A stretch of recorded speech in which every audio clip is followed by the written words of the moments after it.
여호수아 30장은 여호수아 8장 30절부터 35절 말씀 찾으실 줄 알기 전에 읽겠습니다. 그때 여호수아가 이스라엘의 하나님 여호와를 위하여 에발산에 한 제단을 쌓았으니 이는 여호와의 종 모세가 이스라엘 자손에게 명령한 것과 모세의 율법책에 기록된 대로 새 연장으로 다듬지 아니한 새 돌로 만든 제단이라. 우리가 여호와께 번제물과 화목제물을 그 위에 드렸으며 여호수아가 거기서 모세가 기록한 율법을 이스라엘 자손의 목전에서 그 돌에 기록하며 온 이스라엘과 그 장로들과 관리들과 재판장들과 보토인뿐 아니라 이방인까지 여호와의 언약궤를 맨 레위 사람 제사장들 앞에서 회인의 좌우에 서되 절반은 그리심산 앞에 절반은 에발산 앞에 섰으니 이는 전에 여호와의 종 모세가 이스라엘 백성에게 축복하라고 명령한 대로 아니라. 그 후에 여호수아가 율법책에 기록된 모든 것대로 축복과 저주하는 율법의 모든 말씀을 낭독하였으니 모세가 명령한 것은 여호수아가 이스라엘 온 회중과 여자들과 아이와 그들 중에 동행하는 거류민들 앞에서 낭독하지 아니한 말이 하나도 없었더라. 아멘. 오늘 본문 말씀은 어디서 등장을 하는 것이냐면 앞에서 읽어보면 아실 겁니다. 아이성과의 전투에서 승리한 다음 여호수아가 행하는 일들입니다. 사실 이 아이성 전투와 관련해서는 제가 최근에 설교를 한 번 했었는데 오늘은 이 아이성 전투 이후의 맥을 보면서 여러분과 좀 나누고자 하는 것이 있어요. 이 규모로만 보면 정말 그렇지 않은 전투였거든요. 그러나 성경은 이 전투를 결국 가볍게 다루지 않습니다. 나중에 한번 여러분이 여리고성 전투를 그린 부분으로 보시면 알겠지만 전투가 끝난 뒤에 하나님을 찾는 장면이 등장하지 않았습니다. 근데 여호수아가 이번에 아이성의 전투를 끝낸 뒤에는 상당히 긴 절을 통해서 여호수아가 하나님 앞을 찾아가서 어떠한 일을 행했는지를 드러내요. 마치 어떤 느낌이냐면 전쟁이 아직 끝나지 않은 것 같은 느낌을 주는 겁니다. 왜 그럴까요? 저는 오늘 이 아이성 두 번째 전투에서 눈여겨봐야 할 세 가지의 특징을 여러분들과 나누고자 합니다. 우리가 잘 알아야 되는 것은 뭐냐면요. 하나님은요, 전쟁의 크기는 전혀 신경 쓰지 않습니다. 그러면 하나님의 자녀들은 어때야 될까요? 하나님이 전쟁의 크기를 신경 쓰지 않으시니까 우리도 신경 쓰면 안 되는 겁니다.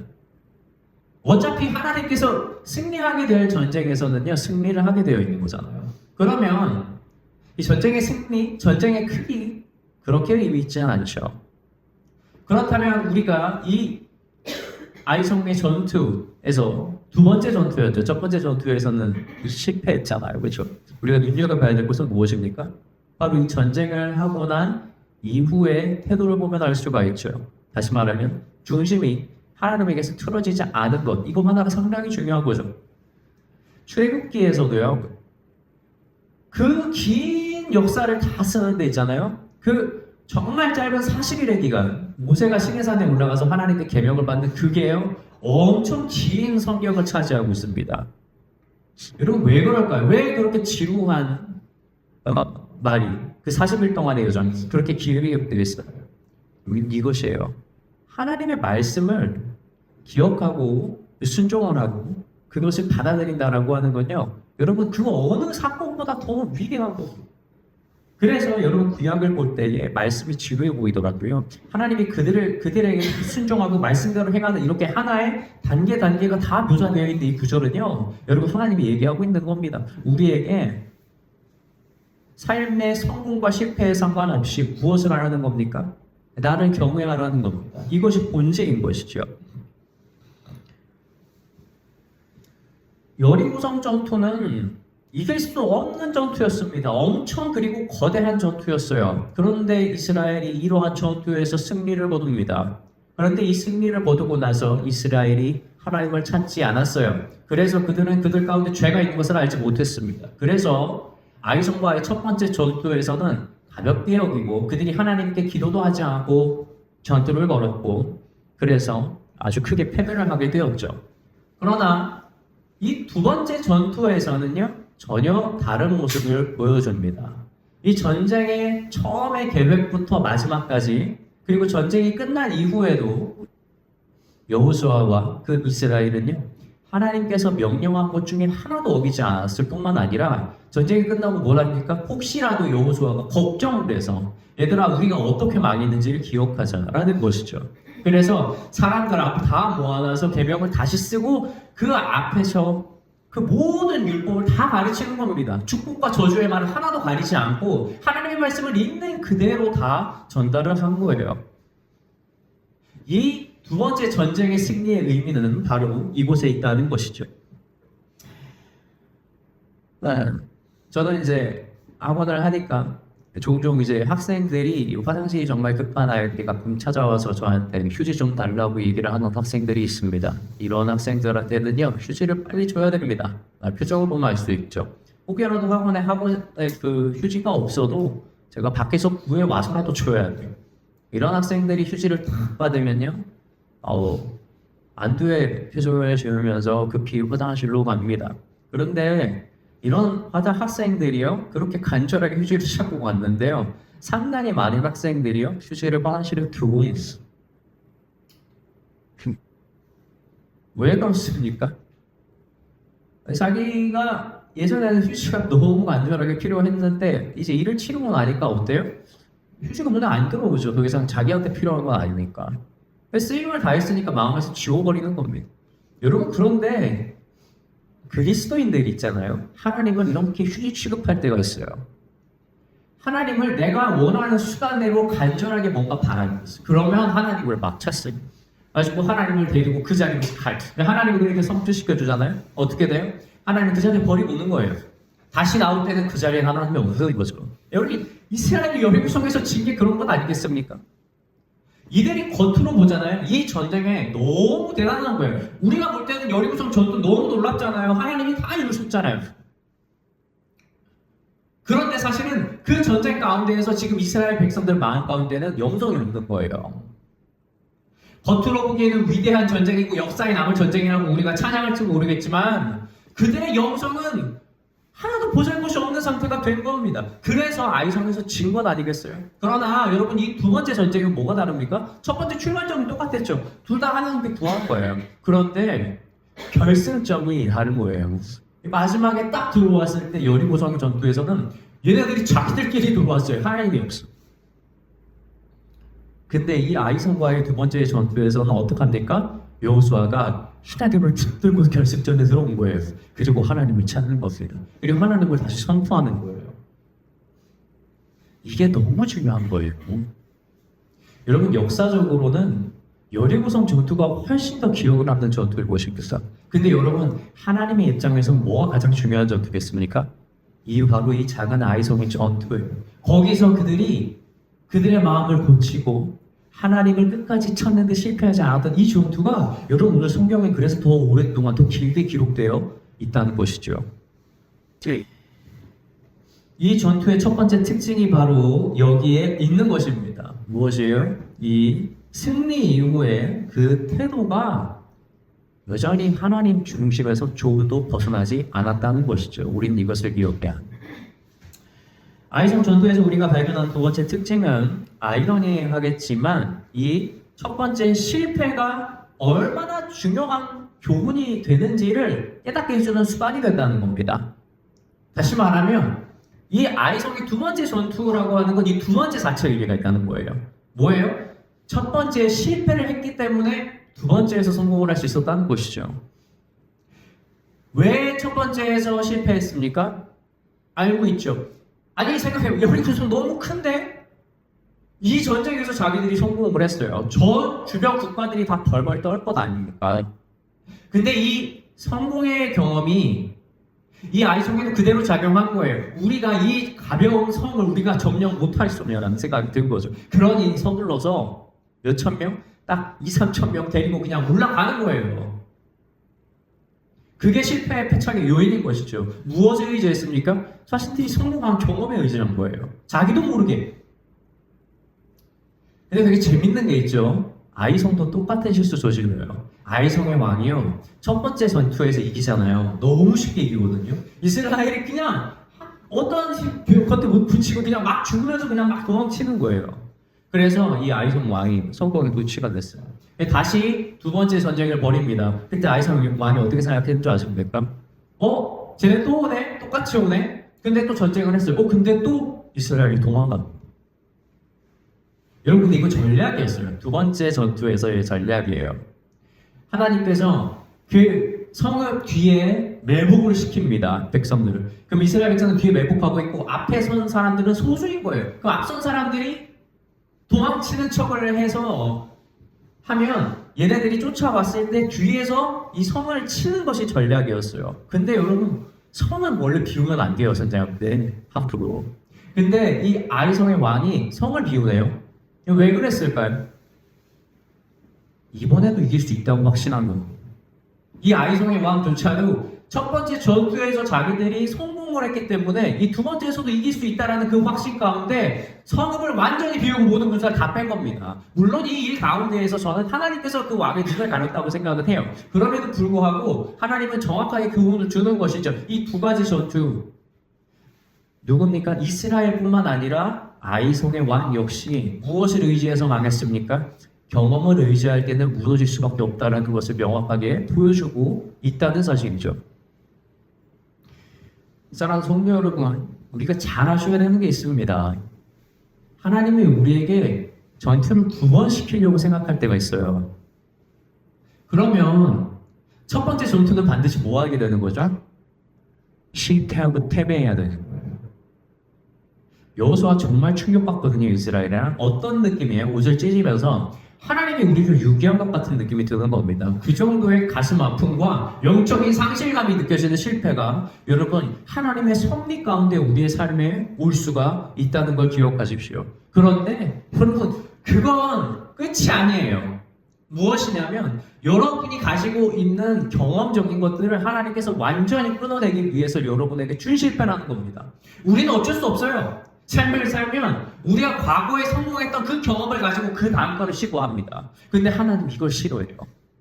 그래서 우리의 삶에서 계속해서 뭘 만들어냅니까? 이 첫 번째 전투에서의 실패를 하나님의 섭리 가운데 우리의 삶에 둔다는 것이죠. 그러나 그리스도인은요, 이 과정을요, 이 반드시 믿음으로 승화해서 회개하고 말씀의 자리로 자신의 중심을 옮기는 과정을 거쳐가야 한다는 거예요. 여호수아가 그랬던 것처럼 말이죠.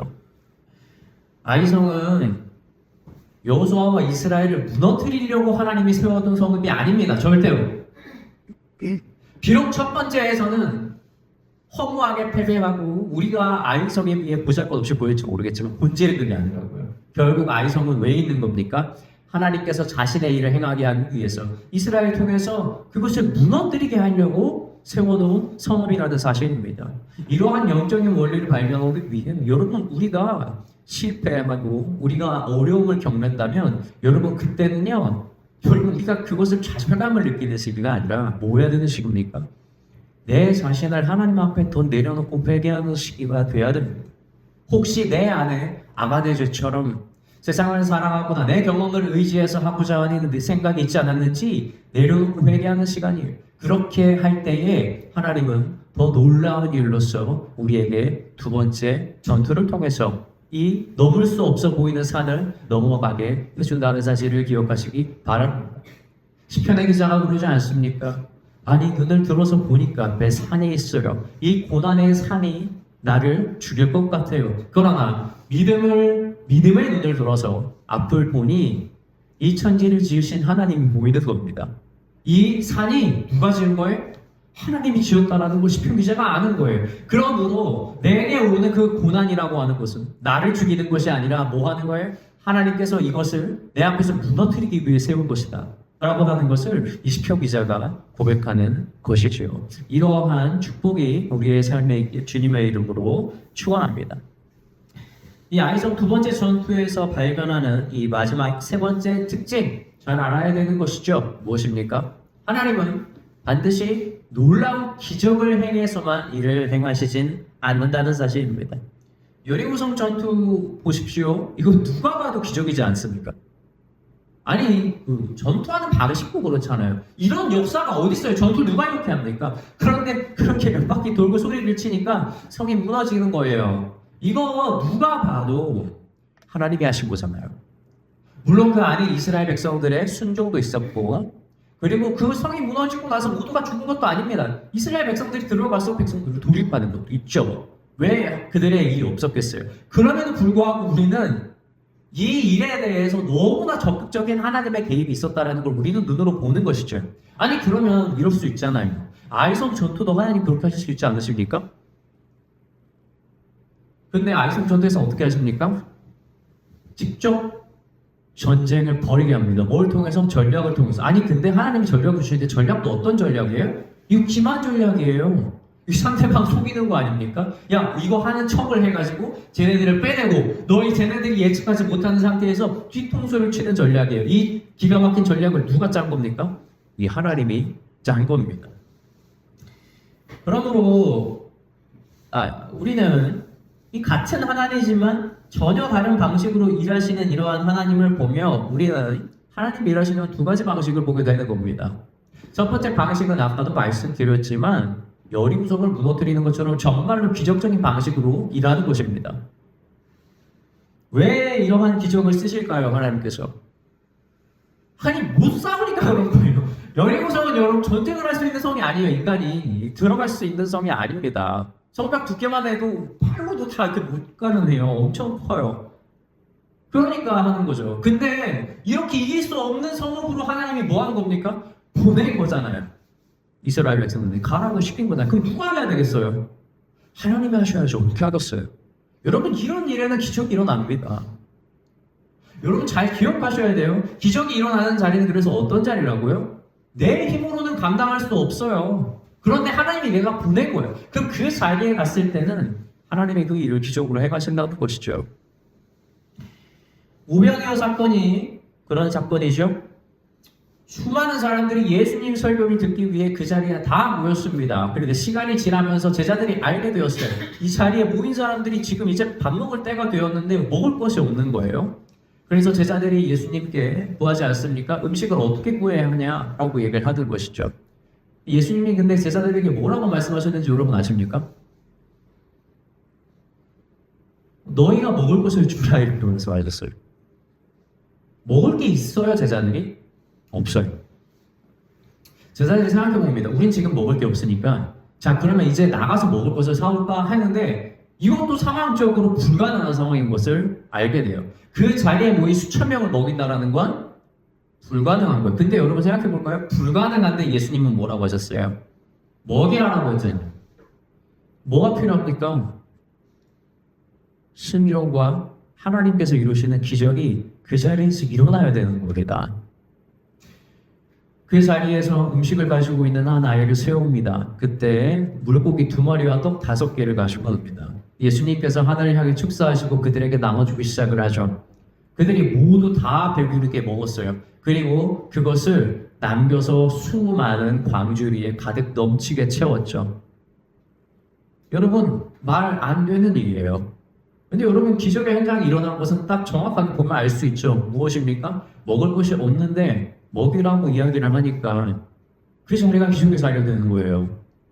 많은 그리스도인들이 자신의 삶에서 하나님께서 이루시는 놀라운 기적을 체험하고 싶어 합니다. 그런데 여러분 그 기적의 자리는 무엇입니까? 내가 할 수 없는 자리에 말씀을 통해서 내가 그 자리를 옮길 때 일어나는 것이 기적의 자리인 거예요. 그런데 자기 자신에 대해서는 하나도 옮기지 않고 하나님의 말씀대로는 살지 않고 하나님께서 이루시는 기적만 말하는 겁니다. 여러분 왜 하나님이 굳이 그런 쓸데없는 기적을 일으켜야 되겠어요? 말이 됩니까? 많은 그리스도인들이 자신이 그리스도인인 것도 감추고 살아갑니다. 왜 그렇습니까? 요즘에 그리스도인이라고 얘기해보세요. 사람들이 얼마나 많은 평가를 합니까? 판단을 하고. 그리고 생활에 제약이 많이 가니까 애초에 이런 책임을 피하고 싶은 거예요. 심지어 사람들이 교회 다니는지도 몰라요. 여러분 그리스도인으로서의 부담감을 조금도 가지고 싶지 않은 사람들 여러분 있어요. 저는요 제 설교를 듣는 사람들이 이런 그리스도인 되지 않았으면 좋겠다는 소망인 것 같습니다. 대형교회 목사님들이 왕왕 하는 얘기들이 있어요. 뭐냐면 야, 너 설교할 때는 교인들한테 너무 부담 주면 안 된다. 마음에 부담 주는 설교하면 교인들 나중에 다 떠난다 이거예요. 여러분 그런데 말씀이 부담스럽지 않게 할 수 있나요, 설교를? 저는 이거 불가능하다고 봐요. 제가 호주에서 담임 목사님께서 설교를 할 수 없는 상황이 있어서 제가 한 반년 좀 설교를 교회에서 한 적이 있었는데 그 설교를 할 때 가장 많이 받는 피드백이 있었어요. 여러분 솔직히 말씀드려 보세요. 그렇지 않습니까? 제 설교 들으면 되게 좀 부담스럽지 않으세요? 제가 가장 많이 들었던 피드백이 이런 얘기였어요. 설교는 너무 좋은데 들으면 마음에 너무 부담이 많이 된다라는 거였어요. 아니 그러면 설교를 여러분의 마음을 편안하게 하기 위해서 하겠습니까? 여러분 전혀 그렇지 않아요. 부담감 가지세요. 우리는요 모든 부분에서 다 빚진 자들이에요. 여러분 우리가 그리스도인으로서 살아간다는 건요, 여러분 내가 가지고 있는 복음을 우리 이웃에게 빚졌다라는 걸 가지고 살아가는 사람이, 내가 다른 사람들에게 내가 가지고 있는 복음을 전해야 한다라는 부담감을 가지고 있어야죠. 내가 가지고 있는 지식과 능력이 누군가를 살리는데 도움이 될 수 있어야 한다는 부담감을 여러분 가져야죠. 내가 물질적으로 아무런 문제가 없고 풍요로운데 내 형제가 힘들고 지쳐있고 부족한 걸 보면 내가 도와줘야 한다는 부담감, 그거 가져야 되는 거 아닙니까? 어떻게 그리스도인이 부담감을 갖질 않아요? 예수님이 우리에게 지어진 짐은요, 진짜 짐은 짐이 맞아요. 십자가잖아요. 이거는 어쩔 수가 없는 겁니다. 그런데 우리에게서는 완전한 멍에를 자유롭게 해주신 게 있어요. 이게 우리에게 중요한 겁니다. 우리가 세상에 있는 모든 부담감을 다 안고 살아갈 수 있는 이유가 뭔지 아십니까? 그것보다 훨씬 더 큰 부담감이 우리 가운데 있거든요. 무엇입니까? 아직 우리가 죄인 되었을 때에 자신의 독생자를 우리에게 주심으로써 여러분 영원히 죽어야 할 사망의 자리에서 우리를 생명으로 옮겨놓으신 하나님의 그 구원의 자비와 은혜가 여러분이 마음에 훨씬 부담스럽지 않으세요? 여러분 그리스도인이 된다는 건요, 그 내가 마음으로 감당할 수 없는 그 감사함이라는 부담감이 나를 짓누르는 거야. 그래서 그리스도인들은요, 세상에 자신을 희생을 하고 내가 무엇을 내어줘도요 계속 무슨 마음이 드냐면 그래도 내가 부족하다는 생각이 들어요. 내가 하나님한테 받은 사랑을 내가 실천하는 데 있어서 이것 너무 부족하다는 생각이 드는 겁니다. 여러분 부담감 안고 사세요. 주일날에 예배 드려서 오면 부족감 가지십시오. 제가 호주에서 청년들 사역을 할 때에 저는 강도사였어요. 강도사니까 교회에서 사례금을 받았어요. 근데 저랑 같이 일하는 청년들, 진짜 열정이 많은 청년들이었거든요. 이 청년들은요 저보다 더 많이 기도하는 것 같아요. 저보다 더 열심히 하고 저보다 더 많이 의견을 냅니다. 가끔씩 저도 불러내가지고 어떻게 해야 될지 막 물어보고 의견을 구해요. 이들은 돈도 안 받는데. 저는 그래서 그때부터 느꼈어요. 뭔가 내가 빚을 지고 있다라는 거죠. 내 마음에 부담감이 생기는 겁니다. 내가 과연 이럴 자격이 있는 사람인가? 라고 하는 부담감이죠. 지금도 저는 그런 부담감 항상 가집니다. 사람들이 볼 때 우리 교회가 뭐 자꾸 사람이 적으니 지금 제일 집중해야 되는 것은 교회는 늘린다라고 얘기를 할지 모르겠지만 저는 지금도 부담이 되는 건데요. 교회 사이즈가 아니라 내가 이 교회를 통해서 누군가에게 은혜를 미치지 못하거나 내가 누군가를 살리지 못하라고 한다는 여러분 이게 저한테는 부담감이에요. 여러분 이런 거룩한 부담감이 여러분의 마음에서 떨어지고 여러분 교회에서 이것이 떨어져 나간다. 여러분 그게 어떻게 교회고 그것이 어떻게 설교가 되겠습니까?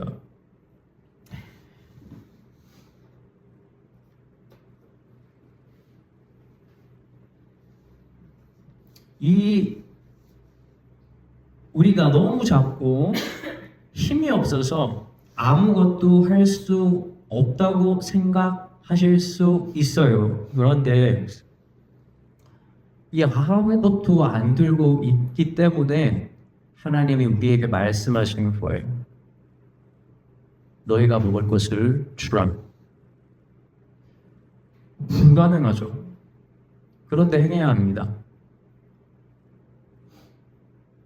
우리는 하나님께서 행하시는 일을 봐야 되는 사람이에요. 우리는 그걸 보고 사는 사람들이고요. 저도 확신합니다. 우리가 가져서 하는 게 아니라 우리가 없을 때 하나님께서 명하시는 그것을 세상에서 행할 때 여러분 하나님은 그때 기적을 만들어서 우리에게 놀라운 일들을 행하신다는 사실을 말하죠. 첫 번째가 하나님이 일하시는 방식이 이 놀라운 기적을 행하시는 것이라면 두 번째 방식은 바로 여리고성의 방식처럼 어떻게 하는 것입니까? 치밀한 계획과 전략과 사람이 가지고 있는 지혜를 활용을 하되 그 뒤에서 하나님께서 순풍을 불게 하셔서 이 모든 어려움들을 넘게 해주시는 방식이죠. 우리의 삶에서 많은 부분에서 하나님이 이렇게 일하십니다. 이러한 경우에서는요, 우리가 무엇을 해야 됩니까? 노력해야 돼요. 앉아서 기도만 하고 있는 것이 아니라 실질적으로 우리가 일을 해야 하는 것입니다. 그때 하나님께서 우리를 도와주는 그 자리인 것이죠. 그러나 그 모든 행함의 과정에서 반드시 하나님의 말씀에 어긋남이 없는지 자신을 돌아봐야 합니다. 여호수아는 전쟁의 모든 과정에서 흐트러짐 없이 하나님의 말씀을 순종했습니다. 그것은 전쟁의 과정뿐만 아니라 전쟁 이후에서 더욱 도드라지죠. 바로 오늘 본문 말씀에서 여호수아가 행한 것들이 바로 그것을 증명해 줍니다. 이것은 결국 여호수아가 승리를 따라간 것이 아니라 오로지 하나님의 말씀만을 따라갔다는 것을 보여주는 것이죠. 사랑하는 성도 여러분, 여러분의 목적지는 어디에 있습니까? 요즘에 코스피가 엄청나게 올라간다고 하는데 혹시 우리의 목적지가 내가 투자한 것이 잘 돼서 내가 부자가 되는 것에 있지는 않습니까? 아이성을 점령하고 당당하게 말씀을 향해 걸어가는 여호수아의 모습은 그가 향하고 있는 목적지가 이 승리에 머무는 것이 아니라는 것을 잘 보여주고 있습니다. 세상적 노력을 다하는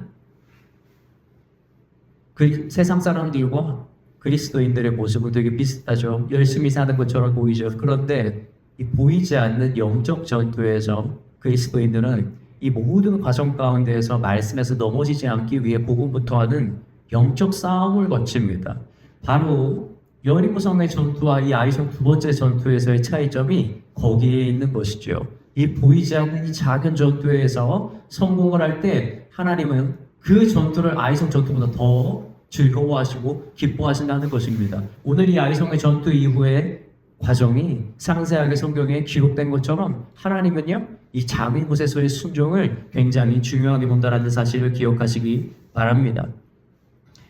호주에서 저희 장인 어르신께서 어느 날 운전을 하다가 실수로 집 주변에 있는 전봇대를 한번 이렇게 차고 박으신 적이 있습니다. 그래서 전봇대가 이렇게 넘어졌어요. 큰 사고죠. 이게 차도 완전히 망가지고 아버님도 이마 쪽 좀 찢어지시고 그 전봇대도 넘어져가지고 보상을 해줘야 되는 거예요. 돈도 좀 나오죠. 너무 큰 일이잖아. 그래서 아버님께서 집에 오셨어요. 장모님께서 이렇게 장인 어르신을 이제 말씀을 막 하시는데 이렇게 말씀하시더래요. 건강한 게 어디냐, 많이 안 다쳤다, 이 일을 별거 아니다라고 말씀하시고 그냥 넘어가시는 겁니다. 되게 많이 배웠어요. 부부관계 이런 거다.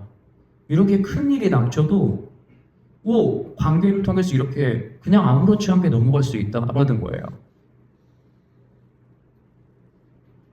근데 또 어느 날에 또 두 분이 굉장히 많이 다투신 적이 한 번이 있으면 아니 전봇대도 쓰러뜨리고 차도 폐차한 마당에 도대체 얼마나 큰 일이 벌어져서 이렇게 심하게 다투셨을까요? 언제 다투셨냐면 저녁에 같이 식사를 하는데 고기 반찬이 나왔는데 아버님께서 좀 많이 드셨어요. 요거가 시작이 되는 겁니다. 여러분 영성 비슷해요.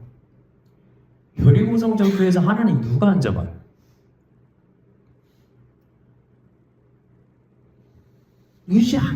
다 의지해야죠. 그런데 여러분 아이성처럼 작은 곳에서는 넘어지는 겁니다. 근데 여러분 그 작은 균열이요 오히려 더 큰 균열을 만들 수 있다는 걸 여러분 알고 있어야 돼요. 부부 관계에서도 문제도 그렇지 않습니까? 큰일이 생기면 오히려 더 담대하고요. 부부가 더 한마음 되는 거 저 진짜 많이 봤어요. 그런데 진짜 자는 거뭐 양말 뒤집어 놓고 뭐 치약 중간에서 짜고 막 이런 거 있잖아요. 이게 막 가슴을 갈라놔요. 반찬 좀 더 넣는다고 달라지는 겁니다. 왜 그럴까요? 별건 아닌 것을 오히려 더 가볍게 여기는 그 습성 때문입니다.